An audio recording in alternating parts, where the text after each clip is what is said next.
आज के वीडियो में हम बात करेंगे प्रेगनेंसी के दौरान गर्भवती महिला को क्या क्या खाना चाहिए जो शिशु और मां दोनों की सेहत के लिए फायदेमंद हो। सबसे पहले हम बात करते हैं पालक की। पालक में calcium, vitamin A, vitamin C, fibre, iron और फोलिक एसिड जैसे पोषक तत्व मौजूद होते हैं।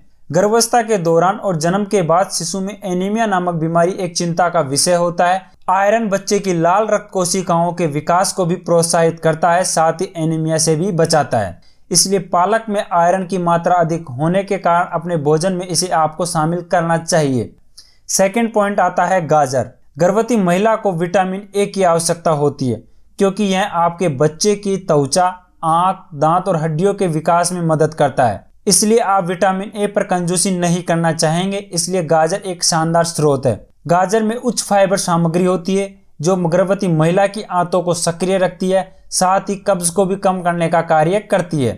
तीसरा पॉइंट आता है बनाना। बनाना गर्भावस्था का एक सुपर फूड है।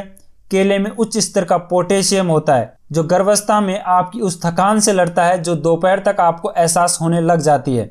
बनाना का सेवन आप सादा रूप से कर सकते हैं, साथ ही दही में मिलाकर भी इसका उपयोग किया जा सकता है। बनाना एक ऐसा फ्रूट है जो आपको आसानी से हर जगह उपलब्ध हो जाता है, साथ ही इसे नॉर्मल पर्स में भी कैरी करना आसान होता है। फोर्थ पॉइंट आता है एवोकाडो। एवोकाडो सामान्य फ्रूटों की तुलना में महंगा फ्रूट होता है। एवोकाडो गर्भवती महिला के लिए सलाद के रूप में, साथ ही सैंडविच के साथ एक स्वादिष्ट व्यंजन के रूप में इसका उपयोग किया जा सकता है। इस फल के अंदर फोलिक एसिड होता है जो न्यूरल ट्यूब के विकास और विटामिन सी के लिए आवश्यक होता है। पांचवा पॉइंट आता है नट्स। आप स्वस्थ हैं फिर भी गर्भवती महिला को सुविधाजनक नाश्ते की आवश्यकता होती है, इसलिए आप नट्स का उपयोग कर सकते हैं। नट्स में मैग्नीशियम, लोहा, तांबा, सेलेनियम और जस्ता होता है। अखरोट, बादाम, पिस्ता में ओमेगा 3 फैटी एसिड होता है जो आपके बच्चे के विकास के लिए मूल्यवान होता है। छठा पॉइंट आता है पॉपकॉर्न। पॉपकॉर्न को सामान्यतः गर्भावस्था में एक अस्वस्थ नाश्ते के रूप में फेमस किया गया है, लेकिन यह एक गर्भवती महिला के लिए अच्छा स्रोत है क्योंकि पॉपकॉर्न में उच्च स्तर का फाइबर, विटामिन ई और एंटीऑक्सीडेंट यौगिक होते हैं।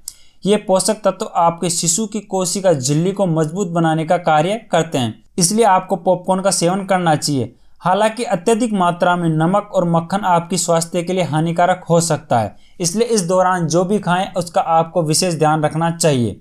सातवां पॉइंट आता है ब्रोकली। ब्रोकली कैल्शियम और फोलेट जैसे पोषक तत्वों से भरपूर है, साथ ही यह फाइबर और एंटीऑक्सीडेंट का भी बढ़िया स्रोत है। इसके अलावा ब्रोकली में विटामिन सी होता है जो आपके शरीर को आयरन को अवशोषित करने में मदद करता है। आप इसे आयरन से भरपूर भोजन जैसे ब्राउन राइस और वो होल व्हीट पास्ता के साथ भी इसका उपयोग कर सकते हैं। आठवां पॉइंट आता है दलिया। दलिया आपकी ऊर्जा के स्तर को बढ़ाने के लिए और अपने दिन की शुरुआत के लिए एक गर्म कटोरी दलिया अच्छा स्रोत है। दलिया में जटिल कार्बोहाइड्रेट होता है जो आपके पेट को लंबे समय तक भरा हुआ महसूस कराते हैं, साथ ही यह आपके कोलेस्ट्रॉल स्तर को भी कम करने का कार्य करता है। नौवां पॉइंट आता है संतरा। हर किसी को अपने शरीर में अतिरिक्त विटामिन सी की आवश्यकता होती है, इसलिए संतरा एक अच्छा स्रोत है। संतरा में फोलेट, फाइबर और 90% तक पानी होता है, इसलिए आप अपने दैनिक दिनचर्या में तरल आवश्यकताओं की पूर्ति के लिए संतरा खा सकते हैं। कम तरल पदार्थ का सेवन करने से आपको और अधिक थकान का महसूस हो सकता है। 10वां पॉइंट आता है अंडे। अंडा एक कम कैलोरी वाला और उच्च प्रोटीन वाला भोजन है जो आपके बच्चे के मस्तिष्क के विकास के लिए और स्वस्थ अंगों के निर्माण को बढ़ावा देता है। यह ओमेगा 3 फैटी एसिड का भी एक अच्छा उत्कृष्ट स्रोत है। यदि आप अपनी वसा की खपत को सीमित करने की कोशिश कर रहे हैं तो आप अंडे के बीच के भाग, सफेद भाग का भी सेवन कर सकते हैं। 11वां पॉइंट आता है डेयरी उत्पाद। गर्भावस्था के दौरान कैल्शियम एक महत्वपूर्ण खनिज है, इसलिए आपको सीधे कैल्शियम की आपूर्ति के लिए डेयरी उत्पादों का सेवन करना चाहिए, जैसे दूध, पनीर और दही सभी एक अच्छे विकल्प हैं।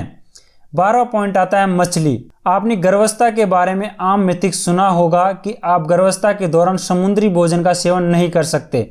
इस मिथ में कुछ हद तक सच्चाई होती है क्योंकि कुछ मछलियों में उच्च स्तर का पारा और हानिकारक सूक्ष्म खनिज होते हैं, इसलिए इनके सेवन से बचना चाहिए। हालांकि सैल्मन, मैकेरल और सार्डिनिज और हेनरिक जैसी मछलियों में पारा और हानिकारक खनिजों का स्तर कम होता है और इन मछलियों में उच्च स्तर का ओमेगा 3 फैटी एसिड होता है और इसे हम गर्भावस्था के लिए सुपरफूड मानते हैं। 13वां पॉइंट आता है चिकन।